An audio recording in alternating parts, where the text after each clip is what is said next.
Hey, what's up everybody? Void Ranger here, coming at you with the review for the Samurai Megazord from Power Ranger Samurai.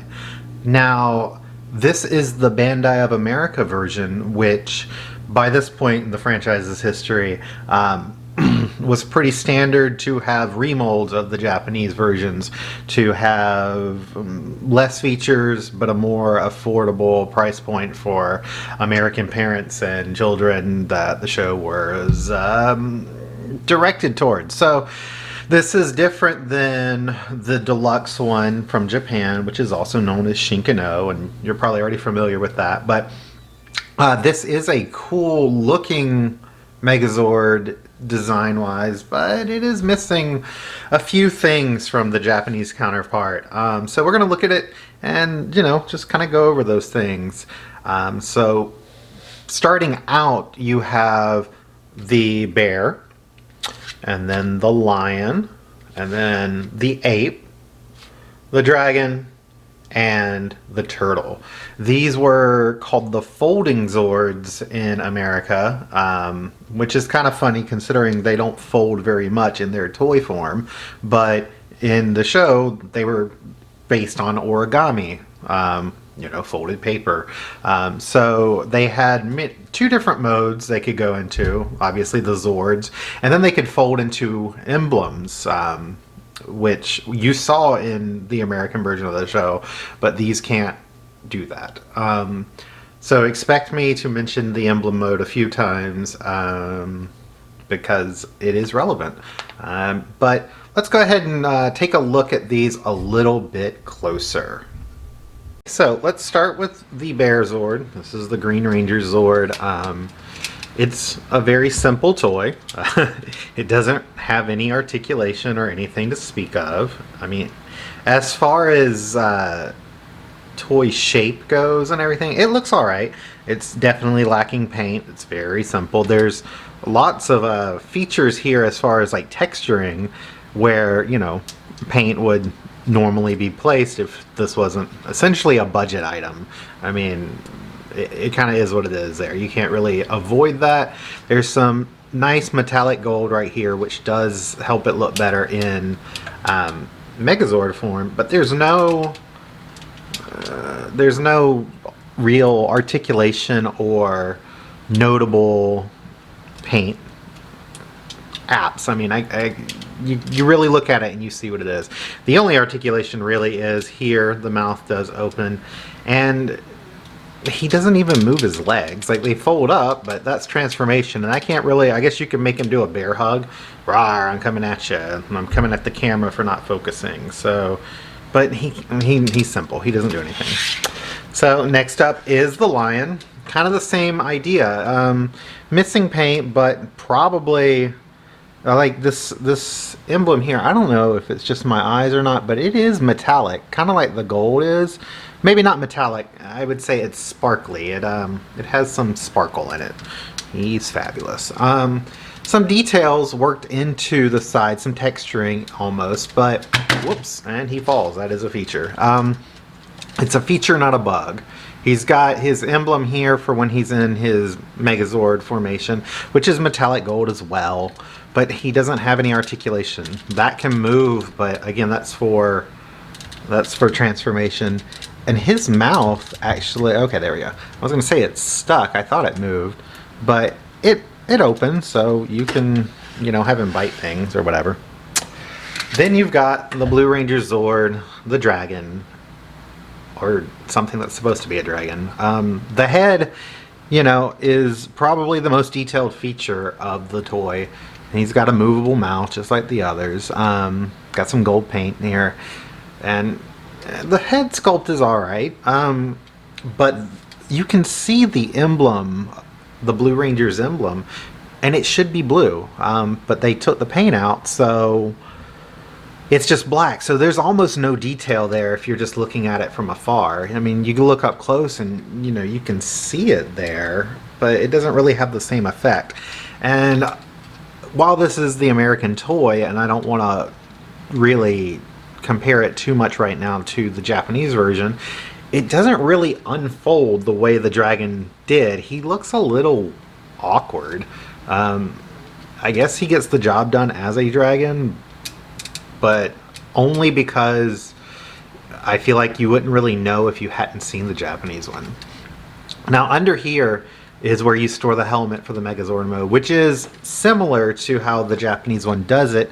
And it's good. So if you do display them in this way, that's one piece hopefully you won't lose, which comes in handy, you know, because losing pieces sucks. So next is the ape, the Yellow Ranger Zord, a very grumpy looking ape, which I'm fine with. I identify as grumpy, so I get it. The most articulated, you can move the arms. This ones are a little loose, but not a huge amount of paint. Like right here, you've got some, like half the emblem is painted, but on the other side, you don't have anything. But I guess, I'm not sure. I don't know what I would have done there. And you can see the other half of its emblem is painted, but it's not going to do you any good because you can't put it in an emblem mode. So the ape doesn't really do anything. I prefer, if I'm going to display it, to put it out like that, but because I wanted it to kind of look at the camera, I set him up a little bit. But I mean, I guess that is a feature. You can kind of pose it a little bit more than the others, but there's nothing really to speak of. You can't move its little legs or its head or anything. It just exists. And then finally you have the Turtle Zord, which is adorable because it is a turtle. So I mean, I think turtles are pretty cute. You've got some flipper fin, I don't know what they are called on turtles. We're gonna call them flippers. They are articulated, they move. I'm not sure what good that'll do you, but they are movable.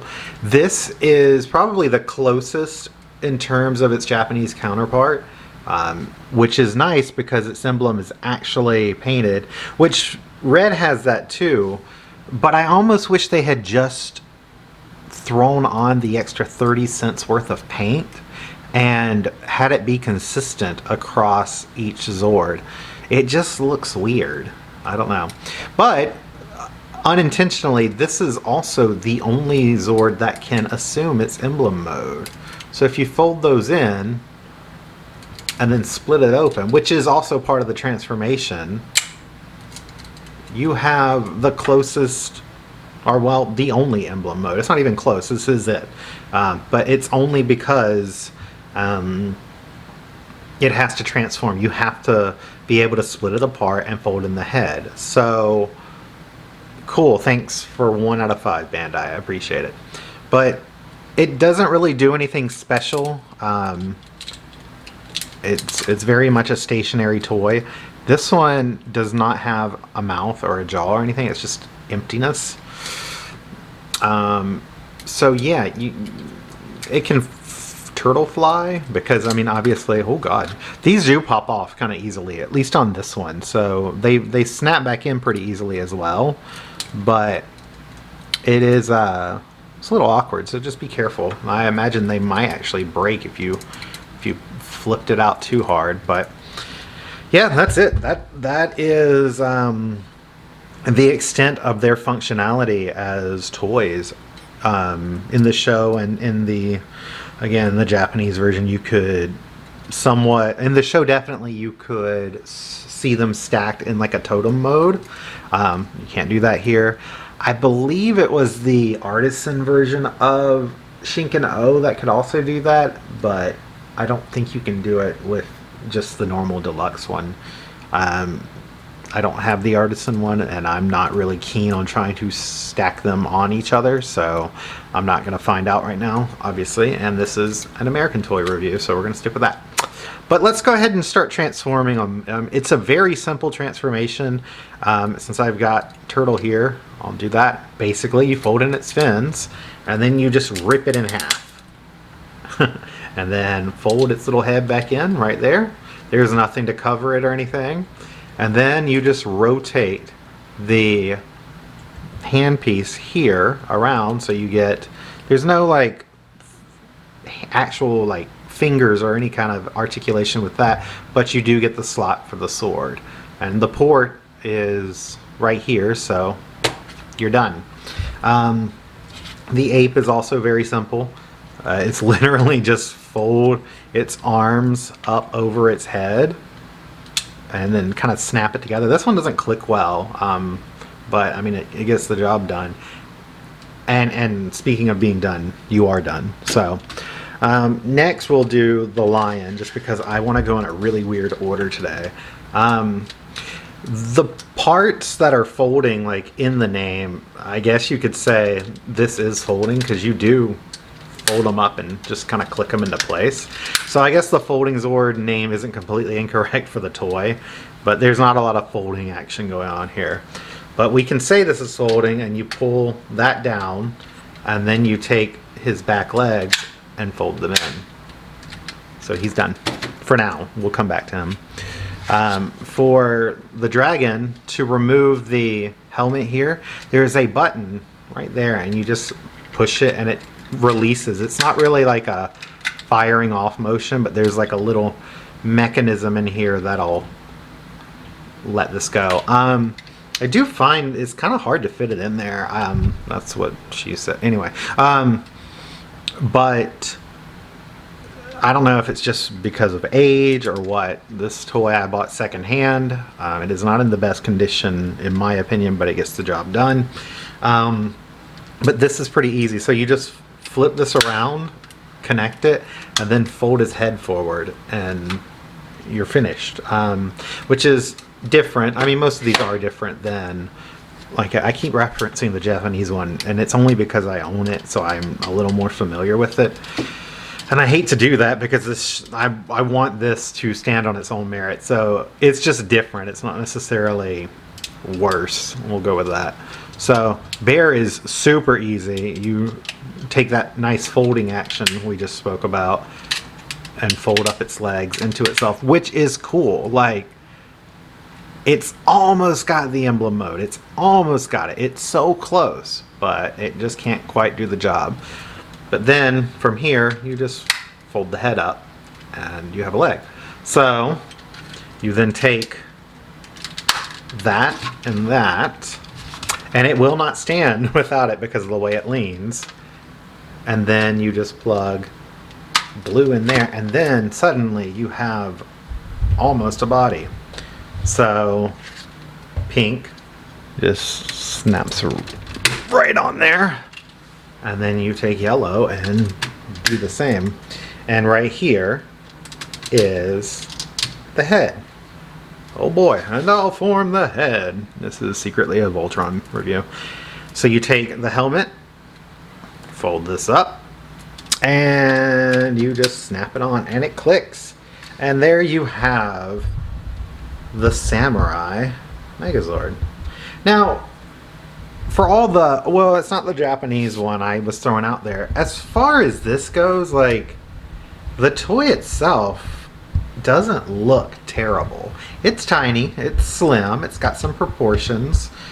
I mean, I guess everything has proportions, but you know, it's tinier.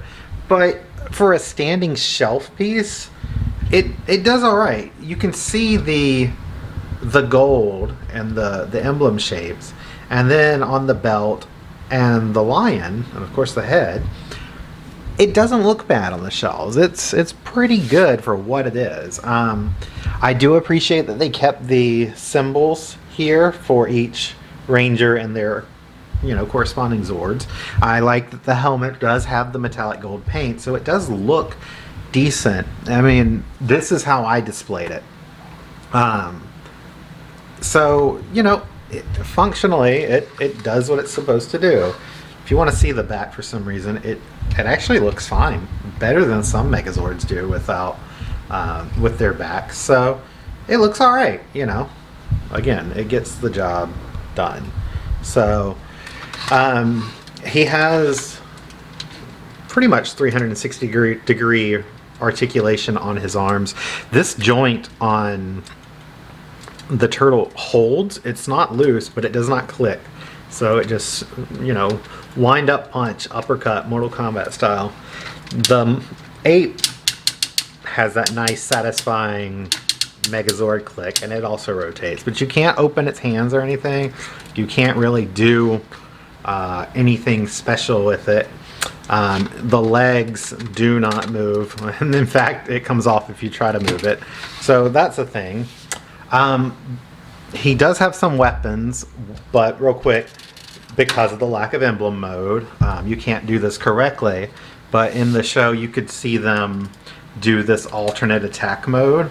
So if you put the turtle back in its emblem form, you can do half of it and put it on there and get one half turtle laser beam, which doesn't really accomplish anything, but you can pretend. So that is a thing that can be done. But it also comes with a sword and shield. We'll start with the sword because I am kind of impressed that they kept the design and the detail in here. I don't know how well it'll come out because of focus, but you can see that there is detail in it. Now, whoever owned this before me, and this is the second Zord I've bought off the internet that has had this problem, somebody thinks these swords are tasty, and that kind of grosses me out, but it is what it is. On the Japanese one, you can slide this in, and you can also do it here, so that is kind of cool.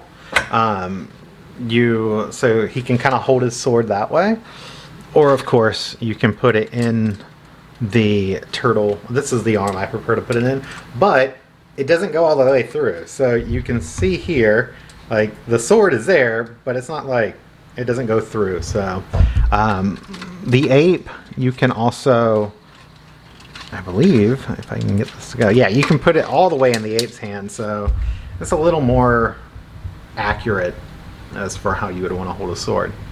Now, he comes with a shield, if you have the shield when you buy it. I'm not the kind of person who generally loses things, so I don't believe I lost this shield. I'm pretty sure the guy I bought it from did not send it. I don't remember if it was supposed to include it or not in the listing, but I don't have the shield, so I apologize. Shield doesn't exist. It looks like the shield in the show. I know that's not super helpful. But it also looks like one of their power discs. I think that's what they were called in the show. So that said, it's kind of my opinion on most of the Bandai America remolds. It gets the job done. If this is what you can afford, if this is what you want to spend, it's worth it for that. It is a good display piece. I'm not going to knock it for not.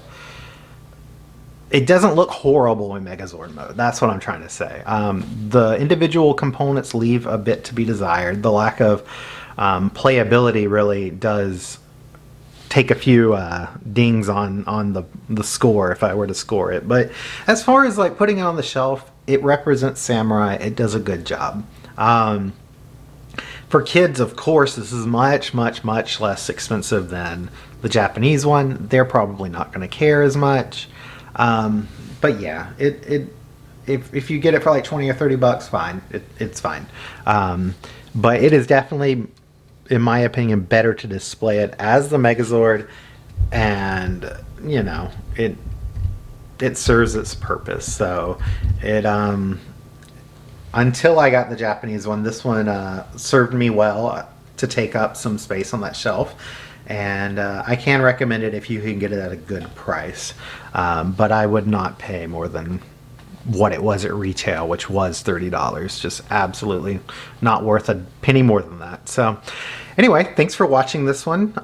Make sure to like, comment, and subscribe, and check me out on social media for some knowledge tidbits, humor, attempts at humor, that kind of thing. And I will see you next time. Goodbye.